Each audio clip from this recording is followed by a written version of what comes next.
નમસ્કાર, ન્યૂઝ 18 ગુજરાતીમાં આપનું સ્વાગત છે. હું છું આપની સાથે સંધ્યા અને સૌપ્રથમ વાત કરીશું ઠંડીની.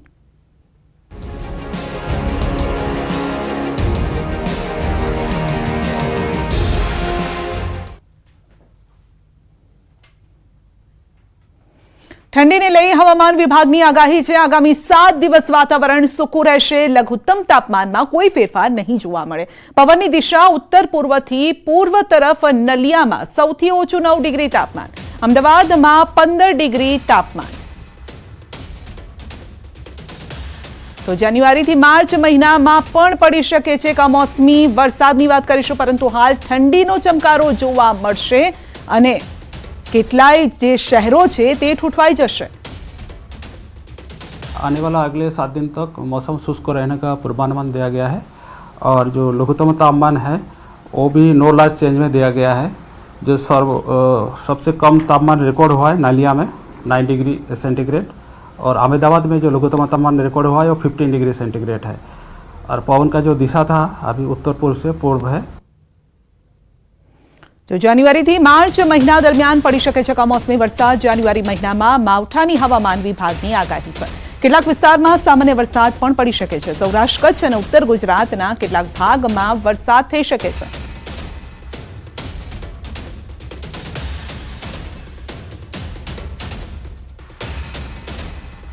और जनवरी में जो महीना है उसमें रेनफॉल का जो पूर्वानुमान दिया गया है वो अबव नॉर्मल का मोस्टली स्टेट में पूर्वानुमान दिया गया है होने का. और सम पॉकेट्स नॉर्मल सामान्य से नीचे रहने का पूर्वानुमान में दिया गया है. वो जो एरिया है मोस्टली सौराष्ट्र, कच्छ और नॉर्थ गुजरात क्षेत्रों में है. तो 2 દિવસ બાદ ઠંડી ભૂક્કા બોલાવશે. આગાહીકાર પરેશ ગોસ્વામીની આગાહી છે. જે ઠંડી પડી એ તો માત્ર ટ્રેલર હતું. જાન્યુઆરીમાં ઠંડી ભૂક્કા બોલાવશે. રાજ્યના કેટલાક વિસ્તારમાં કોલ્ડ વેવની આગાહી છે અને તીવ્ર ઠંડી નહીં, કોલ્ડ વેવનો રાઉન્ડ હશે. ઉત્તર ભારતના પર્વતીય વિસ્તારોમાં પણ હિમવર્ષાનો નવો રાઉન્ડ શરૂ થયો છે, જેની અસર ગુજરાતના મેદાની વિસ્તારોમાં પણ જોવા મળશે.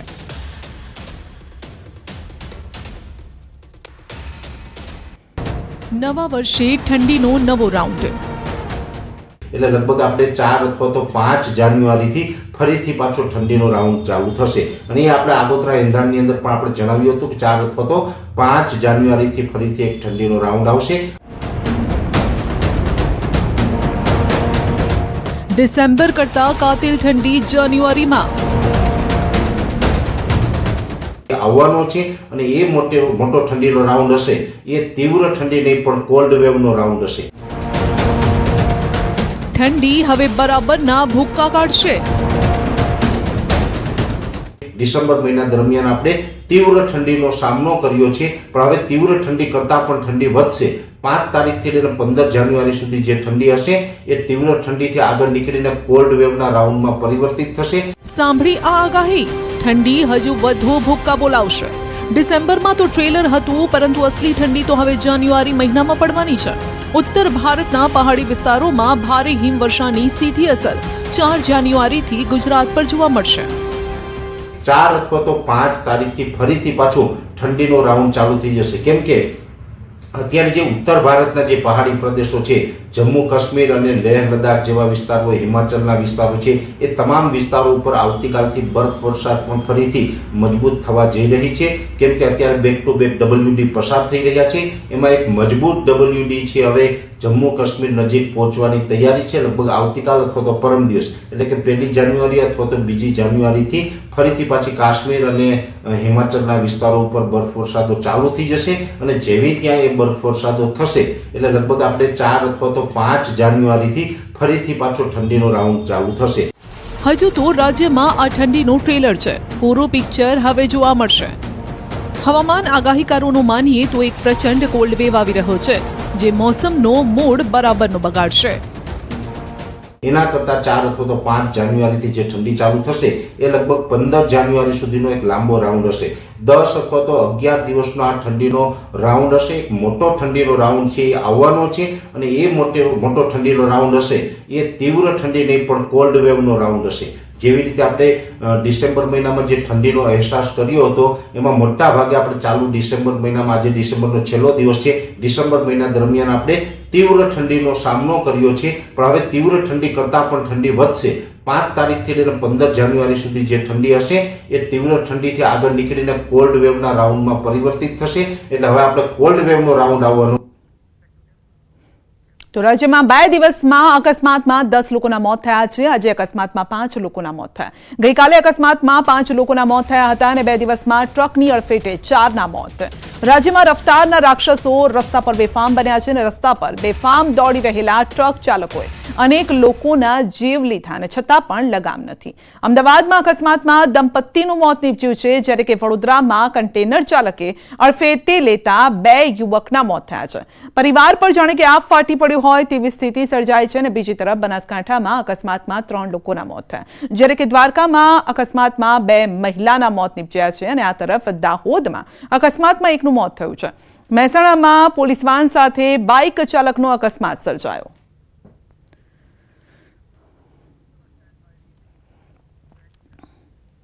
રાજ્યમાં વારંવાર ધમધમતી દારૂની ભઠ્ઠી ઝડપાતા તો એમ લાગે છે કે જાણે દેશી દારૂની ભઠ્ઠીઓ પોતે જ પોકારી રહી છે કે સાહેબ અમે એક નથી, રાજ્યમાં અમારો મોટો પરિવાર છે.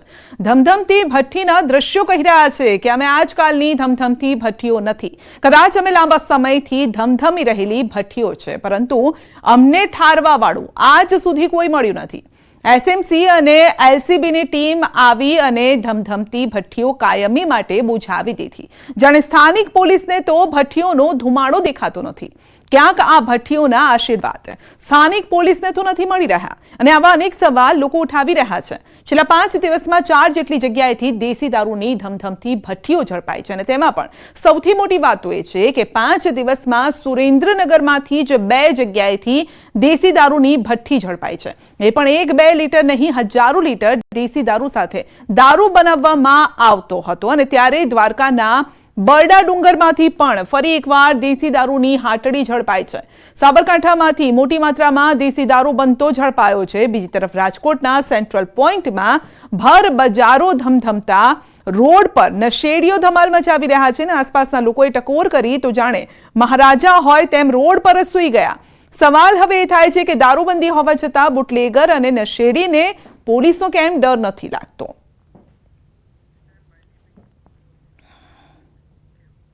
તો આંગણવાડીના નામે કોલ આવે તો સાવધાન. આંગણવાડીના નામે ગઠિયાઓએ છેતર્યા. વડોદરાના કરજણમાં લાભાર્થીને ફોન કરીને છેતરપિંડી કરી. સાયબર ગઠિયાઓની નવી તરકીબ. લાભાર્થીને વિશ્વાસમાં લઈ 18,000 પડાવ્યા. સાયબર માફિયાએ આંગણવાડીની તમામ વિગતો જણાવી અને લાભાર્થીને વિશ્વાસમાં લીધા. ગાંધીનગરથી અધિકારી વાત કરું છું કહી અને 18,000 બારોબાર પાડી લીધા. કરજણના મિયાગામ ખાતે 2 મહિલા પર આવ્યો હતો ફોન. ઓનલાઈન વિગતો લઈ અને છેતરપિંડી આચરી છે. આ રીતે જ પડાયો કે મેં આંગણવાડીનો સાહેબ બોલું છું ગાંધીનગરથી, એમ કીધું હતું. તમે કે દક્ષાબેનની આંગણવાડીમાં તમે નોંધાવ્યું. મેં કીધું હા. પછી એમનું નામ કીધું મને. પછી આ રીતે બધું મારા પૈસા કે તમારા આટલા પૈસા જમે થયા છે 12,500, તો તમારા ખાતામાં નાખવાના છે, તો નંબર આપો, આ એકાઉન્ટ નંબર આપો. આ બધું માંગ્યું. બધી માહિતી મેં આપી દીધી એમને. એટલે પછી માહિતી ગયા પછી સ્કેનરને બધું ગયા પછી અમારા પૈસા અમારા જ જતા રહ્યા, એમના ના આવ્યા. અને પછી આવું બધું હજુ 10,000 બીજા નાખવાનું કહેતા હતા. અમે કણ કયું હોય તે નાખીએ પાછા. ને દક્ષાબેનની બધી જ માહિતી જે અમારા સાહેબ અમને બધું કહે ને એ રીતે જ બધી મને વાત કરી. એટલે મને વિશ્વાસ થઈ ગયો. લકી ડ્રોના નામે ચાલતા ગોરખ ધંધા સામે લાલ આંખ. બનાસકાંઠામાં લકી ડ્રો ચલાવનાર 7 સામે ફરિયાદ થઈ છે. ગૌશાળા, શિક્ષણ, અનાથ બાળકોના નામે કરતા હતા ડ્રો. લકી ડ્રોમાં લોકોને લોભામણી લાલચ પણ આપતા હતા. ટિકિટનો દર 299, 399 રાખતા. ડીવાયએસપી ફરિયાદી બન્યા અને થરાદના ડેડુઆ ગામમાં આવેલ સુમારપુરી ગૌશાળામાં થયું થોડા મહિના પહેલા લકી ડ્રોનું આયોજન. આયોજક સામે ગુનો દાખલ કરાયો છે. બનાસકાંઠા જિલ્લામાં લકી ડ્રોના કિંગના નામે પોતાની ઓળખાણ આપતા આરોપી અશોક માળી સામે ગુનો નોંધાયો. થરાદ પોલીસે અલગ અલગ 2 લકી ડ્રોનું આયોજન કરનાર 7 શખ્સ વિરુદ્ધ ફરિયાદ નોંધીને તપાસ હાથ ધરી. અને ત્યારે ડીવાયએસપીએ કહ્યું કે કિંમતી દાગીના વેચી લોભામણી લાલચમાં ભોળવાતા નહીં. આ લકી ડ્રો ગેરકાયદેસર છે. આ લકી ડ્રો જે ચલાવે છે એ લકી ડ્રોના જે લોકો છે એના વિરુદ્ધ ગઈકાલે અમે જાતેથી ફરિયાદી બની અને એના વિરુદ્ધ ગુનો રજીસ્ટર પણ કરવામાં આવેલા છે. લકી ડ્રોમાં એક અશોક માળી કરીને છે તેના વિરુદ્ધ ગુનો દાખલ કરવામાં આવેલો છે. બાકીના એક જગદીશ સાધુ અને તેના સાગરીતો 5 જણા છે તેના વિરુદ્ધ પણ ગુનો દાખલ કરવામાં આવેલો છે. આ બાબતે જાહેર જનતાને મારી નમ્ર અપીલ છે કે આ તદ્દન ગેરકાયદેસર વસ્તુ છે. લકી ડ્રોના નામનો રાફડો ફાટ્યો છે.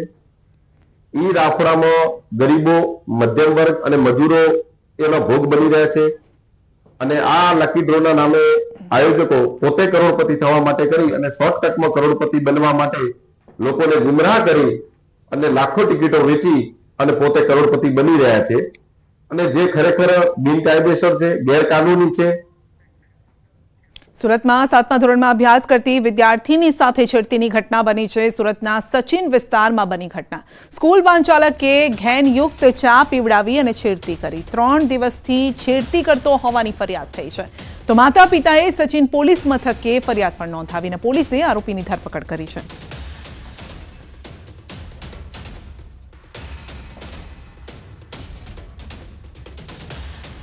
અમદાવાદ મહાનગરપાલિકા દ્વારા ફ્લાવર શો 2025નું આયોજન કરવામાં આવ્યું છે. આવતીકાલે સીએમ ભૂપેન્દ્ર પટેલ દ્વારા ફ્લાવર શોનું ઉદ્ઘાટન કરવામાં આવશે.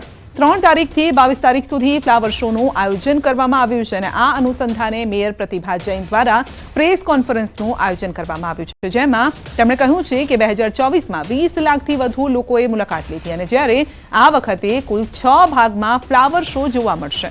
ફ્લાવર શોમાં પહેલીવાર ઓડિયો ગાઈડ આપવામાં આવશે, તો સ્કલ્પચરની માહિતી ઓડિયો દ્વારા આપવામાં આવશે.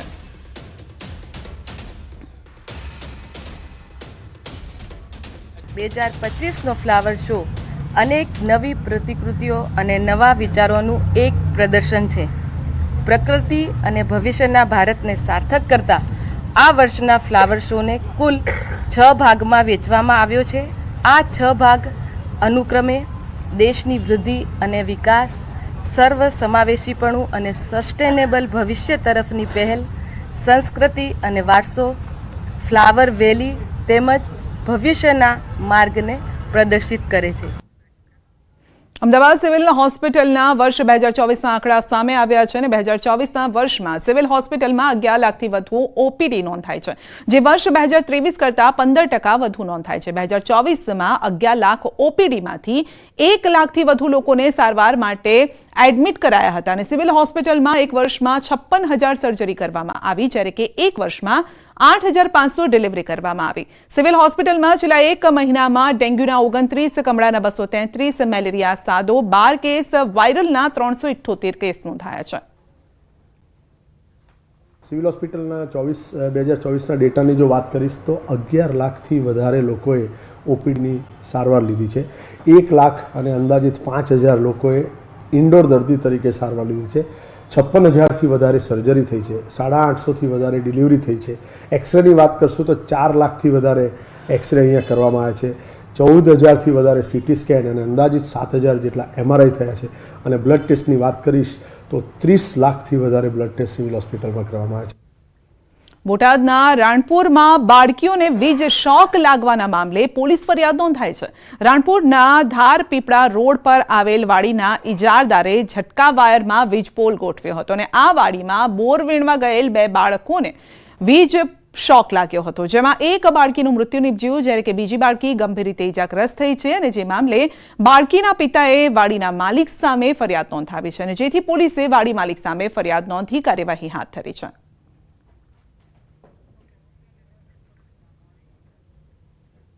અમરેલીમાં લેટરકાંડમાં પાટીદાર દીકરીનું સરઘસ કાઢવાના વિવાદમાં પરેશ ધાનાણીની એન્ટ્રી થઈ છે.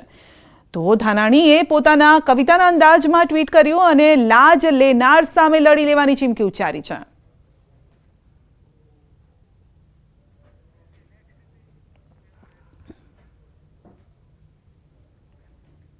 તો વિવિધ મેડિકલ બ્રાન્ચને સિંગલ પ્રિન્ટ ડિશ હેઠળ લાવવાની સરકારની વિચારણા સામે IMA વિરોધ નોંધાવ્યો છે. ઇન્ડિયન મેડિકલ એસોસિએશને મિક્સોપેથી ન લાવવાની અપીલ સાથે તમામ તબીબ, સાંસદો અને ધારાસભ્યોને પત્ર લખ્યો છે. આયુર્વેદિક, હોમિયોપેથિક અને એલોપેથીની મિક્સોપેથી લાવવાથી હેલ્થકેર સિસ્ટમ ભાંગી પડશે તેવી ભીતિ વ્યક્ત કરી છે. IMAનું કહેવું છે કે આ ત્રણેય બ્રાન્ચમાં સારવારની પદ્ધતિ અલગ છે. કોઈપણ તબીબ કોઈપણ પ્રેક્ટિસ કરશે તો ખોટા નિદાન થશે અને લોકોના સ્વાસ્થ્ય સામે જોખમ ઊભું થશે.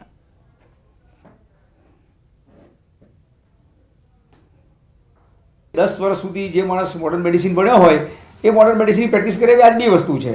નહીં તો શું થશે કે અધકચરા નોલેજ સાથે જો કોઈ બીજી પથીની પ્રેક્ટિસ કરશે તો પેશન્ટના હિતમાં નહીં રહે, ટ્રીટમેન્ટ નિદાન પરફેક્ટ થાય એવું જરાય જરૂરી નહીં બને અને પેશન્ટના જાનમાલ સાથે એક જાતના ચેડા થશે.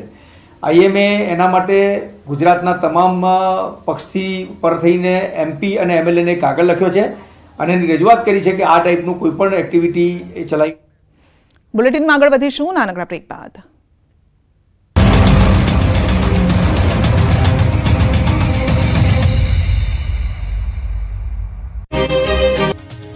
રાજ્યમાં હવે 33 નહીં પરંતુ 34 જિલ્લા હશે. ગુજરાતમાં હાલ 33 જિલ્લાઓ છે, જેમાં વધુ એક જિલ્લાને કેબિનેટ બેઠકમાં મંજૂરી મળી છે. બનાસકાંઠા જિલ્લાનું વિભાજન કરીને થરાદ વાવને નવો જિલ્લો બનાવાશે. આ સાથે જ નવી નગરપાલિકાઓની રચનાને મંજૂરી આપવામાં આવી છે. મુખ્યમંત્રી ભૂપેન્દ્ર પટેલની અધ્યક્ષતામાં મળેલી રાજ્ય મંત્રીમંડળની બેઠકમાં ઉત્તર ગુજરાતને 2025ના વર્ષના પ્રથમ દિવસે નવા જિલ્લાની ભેટ આપી. બનાસકાંઠા જિલ્લાનું વિભાજન કરીને 2 જિલ્લા બનાવવાની જાહેરાત કરવામાં આવી છે. મુખ્યમંત્રી ભૂપેન્દ્ર પટેલે બનાસકાંઠા જિલ્લાના વિવિધ પદાધિકારીઓ અને પ્રજાજનોની વર્ષો જૂની માંગણી સકારાત્મક પ્રતિસાદ સાથે સંતોષતા હાલના બનાસકાંઠા જિલ્લામાંથી નવો વાવ થરાદ જિલ્લો બનાવાયો. કેબિનેટમાં લેવાયેલા નિર્ણય અનુસાર બનાસકાંઠા જિલ્લાને હવે 2 અલગ ભાગોમાં વિભાજિત કરવામાં આવશે. નવો જિલ્લો વાવ થરાદ તરીકે ઓળખાશે, જેમાં થરાદ જિલ્લાનું મુખ્ય મથક રહેશે. 14 તાલુકામાંથી નવા બનનાર વાવ થરાદ જિલ્લામાં વાવ, ભાભર, થરાદ, ધાનેરા, સુઈગામ, લાખણી, દિયોદર અને કાંકરેજ એમ કુલ 8 તાલુકાઓ તેમજ ભાભર, થરાદ, થરા અને ધાનેરા એમ 4 નગરપાલિકાઓનો સમાવેશ થશે. બનાસકાંઠા જિલ્લામાં બાકીના 6 તાલુકાઓ પાલનપુર, દાંતા, અમીરગઢ, દાંતીવાડા, વડગામ અને ડીસા એમ કુલ 6 તાલુકાઓ તેમજ પાલનપુર અને ડીસા એમ 2 નગરપાલિકાઓનો સમાવેશ થશે. મહત્વનું છે કે નવા વાવ થરાદ જિલ્લાની રચના લાંબા સમયથી લોકમાંગમાં હતી. રાજ્યમાં કેટલાય દિવસોથી પવનો ફૂંકાતા ઠંડી યથાવત રહી છે. આ દરમિયાન હવામાન વિભાગે આગાહી કરી છે કે હજી પણ આગામી 5 દિવસ તાપમાન યથાવત રહેશે. સાથે જ વાતાવરણ સૂકું રહેવાની આગાહી છે. ઉત્તર પૂર્વથી પૂર્વ તરફના પવનો ફૂંકાઈ રહ્યા છે અને જેના કારણે રાજ્યના કેટલાક વિસ્તારોમાં ઠંડીનું પ્રમાણ વધ્યું છે. અમદાવાદમાં 15.4 ડિગ્રી, ગાંધીનગરમાં 14.5 ડિગ્રી તાપમાન નોંધાયું છે, જ્યારે નલિયામાં સૌથી ઓછું 6.4 ડિગ્રી તાપમાન નોંધાયું છે. मौसम ड्राई रहेगा और जो लघुत्तम तापमान में ज़्यादातर परिवर्तन नहीं होने का पूर्वानुमान दिया गया है. और इसमें जो पवन का दिशा था उत्तर पूर्व से पूर्व था और जो तापमान लघुत्तम तापमान अहमदाबाद में रिकॉर्ड हुआ है 15.4 डिग्री सेंटीग्रेड और गुजरात का जो लोएस्ट तापमान रिकॉर्ड हुआ है और नलिया में है वो 6.4 डिग्री. બોટાદ શહેરની ખોડિયારનગર વિસ્તારની પ્રાથમિક શાળા વિવાદમાં સપડાઈ છે. પ્રાથમિક શાળા નંબર 20માં ક્લાસરૂમમાં લગાવેલ 4 કેમેરાઓ ગ્રાઉન્ડમાં મૂકી દેવાયાનો શાળાના જ ખેલ સહાયકે આક્ષેપ કર્યો છે. શાળાના ખેલ સહાયકે પરીક્ષા સમયે કોપી કેસ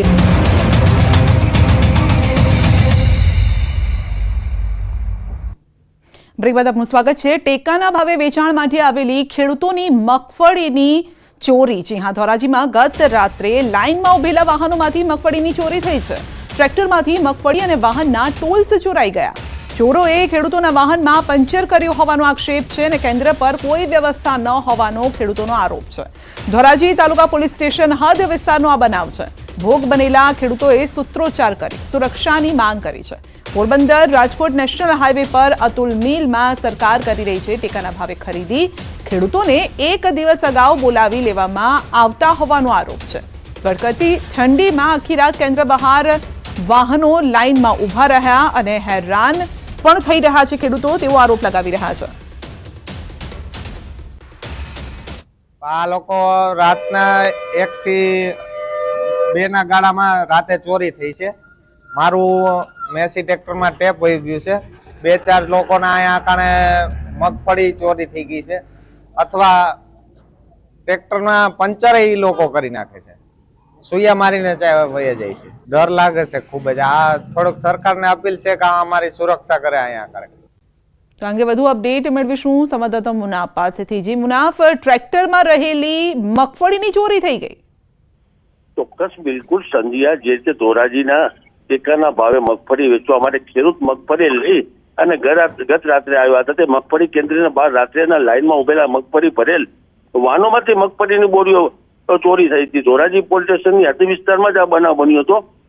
બીજી વાત છે કે પોરબંદર રાજકોટ નેશનલ હાઈવે ઉપર અતુલ મિલ સરકાર દ્વારા રહી ટેકાના ભાવની મગફળી ખરીદી ગત રાત્રે 1:30 થી 2 વાગ્યાનો આસપાસનો સમય હતો.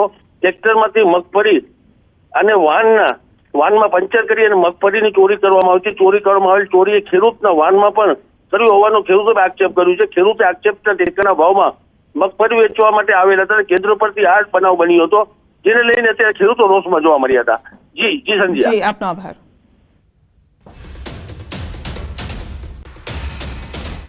ભાવનગરમાં ડિજિટલ અરેસ્ટનો મામલો. પોલીસે એક શખ્સની કરી છે ધરપકડ. દાહોદના ધનંજય પુરોહિતની ધરપકડ કરી છે. ડિજિટલ અરેસ્ટ કરી 15 લાખ પડાવ્યા હતા. વૃદ્ધ કોન્ટ્રાક્ટરને ધમકી પણ આપી હતી.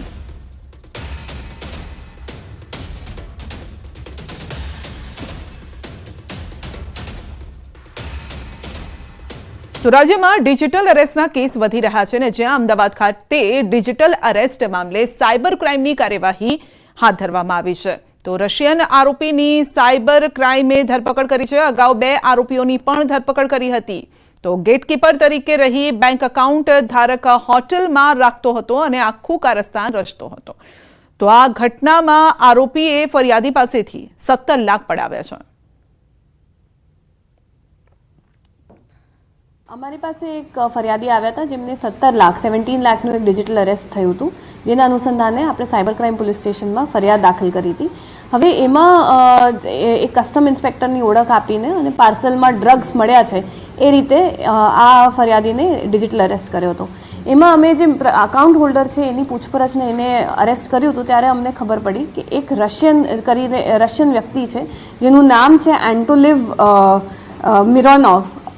મિરોનોવનો એક રશિયન વ્યક્તિ છે. એની સાથે મળ્યો હતો અને એક ગેટકીપર તરીકે આ એન્ટોલિવ કામ કરતો હતો. અને ગેટકીપર તરીકે આ જે અકાઉન્ટ હોલ્ડર છે જે નદીમ કરીને જે અમારા કેસમાં પકડાયેલો છે. અમદાવાદના ખાડિયા વિસ્તારમાં એએમસી એસ્ટેટ વિભાગની કાર્યવાહી છે. ખાડિયા વિસ્તારમાં આવેલી શામળાની પોળમાં ડિમોલિશન. તો હેરિટેજ મિલકત પર ગેરકાયદેસર બાંધકામ બનાવ્યું હતું ને જેથી એએમસી દ્વારા મિલકત સીલ કરાઈ હતી.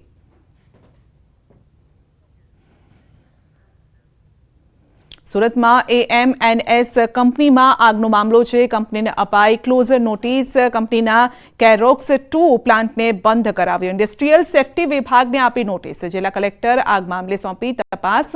પ્રાંત અધિકારી સમગ્ર મામલે તપાસ કરશે. કલેક્ટર સાહેબે ગઈકાલે તપાસના આદેશ કર્યા છે અને એની department of industrial safety and health, GPCB અને પોલીસ વિભાગ દ્વારા શું કાર્યવાહી કરી છે તેનો અહેવાલ કરવા માટે અમને સૂચના આપી છે. કેરોસીન બંધ થયા બાદ સસ્તા અનાજના દુકાનદારો પૈસા કમાવવા નવો કિમિયો અજમાવી રહ્યા છે. વડોદરા શહેરના અકોટા વિસ્તારમાં સસ્તા અનાજના દુકાનદાર ગેરકાયદેસર રીતે ટર્પેન્ટાઇલ વેચતા પકડાયા છે. તો ભરત પ્રજાપતિ નામના દુકાનદાર છેલ્લા 2 વર્ષથી ખુલ્લેઆમ વેચી રહ્યા હતા ટર્પેન્ટાઇન અને લોકોના જીવને જોખમમાં મૂકી રહ્યા હતા. તો આ જ્વલનશીલ પદાર્થ છે તે વેચવા માટે કોઈ પાસેથી કોઈ પણ પ્રકારની મંજૂરી લેવામાં નથી આવી. વેપારી ટર્પેન્ટાઇલ 80 રૂપિયા લીટર લોકોને વેચી રહ્યા છે અને ત્યારે આ રીતે ગેરકાયદેસર રીતે જાહેરમાં વેચતા પોલીસ અને પુરવઠા વિભાગની કામગીરી પણ શંકાના દાયરામાં છે. જાહેરમાં વેપારી દ્વારા ટર્પેન્ટાઇલ વેચતા હોવાનું ધ્યાને આવતા પુરવઠા અને પોલીસ વિભાગ હવે જાગ્યું છે. પુરવઠા વિભાગે સસ્તા અનાજની દુકાનમાં દરોડા પાડ્યા અને 70 લીટર જેટલો જથ્થો જપ્ત કર્યો છે. પોલીસે પ્રોવિઝન સ્ટોર પરથી જપ્ત કરેલ ટર્પેન્ટાઇલ તપાસ માટે એફએસએલમાં પણ મોકલ્યું છે ને જેનો રિપોર્ટ આવ્યા બાદ દુકાનદાર સામે કાર્યવાહી કરવામાં આવશે. અમને ખ્યાલ નહીં કઈ છે લેવાનું, પણ હવે આ 2 દિવસ વેચો ચાલુ કર્યું છે પણ બંધ કરી દઈશું. હવે કેટલા સમયથી આ વેચો છો? 2-3 દડા થયા, 3-4 દિવસથી ચાલુ કરી દેવડા. પણ ના એ બધી ખોટી વાતો છે. બાકી 2-3 દિવસથી ચાલુ કરી પણ હવે બંધ કરી દઈશું, નહીં વિચારે. એ જાણકારીના આધારે ડીએસઓ સાહેબે અમને અહીંયા તપાસ માટે મોકલેલા છે.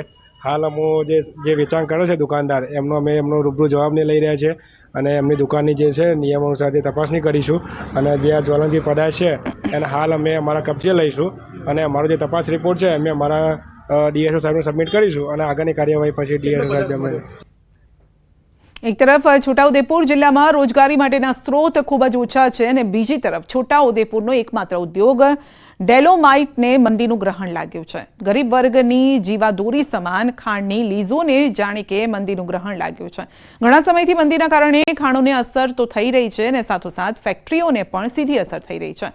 તો 5000 જેટલા લોકો આ ખાણ સાથે જોડાયેલા છે અને હવે આ તમામ લોકોની રોજગારી છીનવાઈ જવાની સ્થિતિ ઊભી થઈ છે.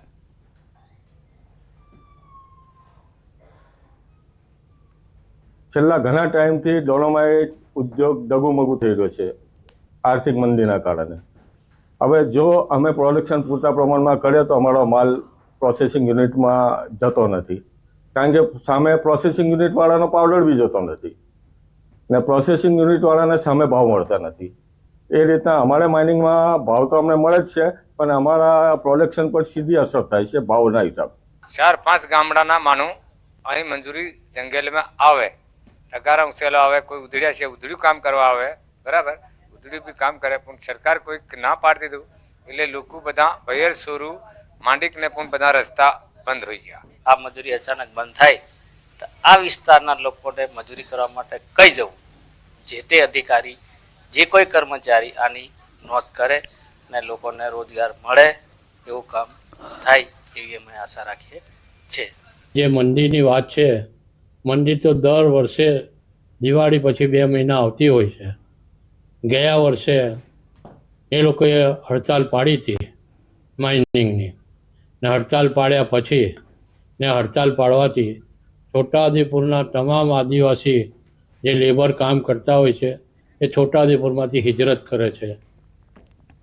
બનાસકાંઠામાં વિભાજનના વિરોધનો વંટોળ વકરી રહ્યો છે. દિયોદર પ્રાંત કચેરીના પ્રાંગણમાં વેપારીઓની બેઠક, રોષે ભરાયેલા વેપારીઓએ બોલાવી બેઠક અને બેઠકમાં ભાજપ અને કોંગ્રેસના આગેવાનો પણ જોડાયા. જિલ્લા કોંગ્રેસ પ્રમુખ ભરતસિંહ વાઘેલા, પૂર્વ ચેરમેન ઈશ્વરભાઈ સહિત આગેવાનો જોડાયા છે. દિયોદરને ઓગળ જિલ્લાની માંગને લઈ વેપારીઓ ધંધા રોજગાર બંધ રાખી વિરોધ નોંધાવી રહ્યા છે. બેઠકમાં હક માટે લડવા હાકલ કરાઈ છે.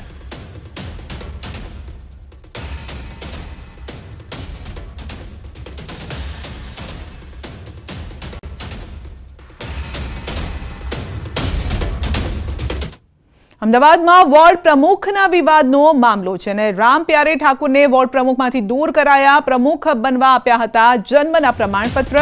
તપાસમાં દસ્તાવેજ ખોટા હોવાનો ખુલાસો થયો. વોર્ડ 9 માટે નવા પ્રમુખની નિમણૂક કરવામાં આવશે.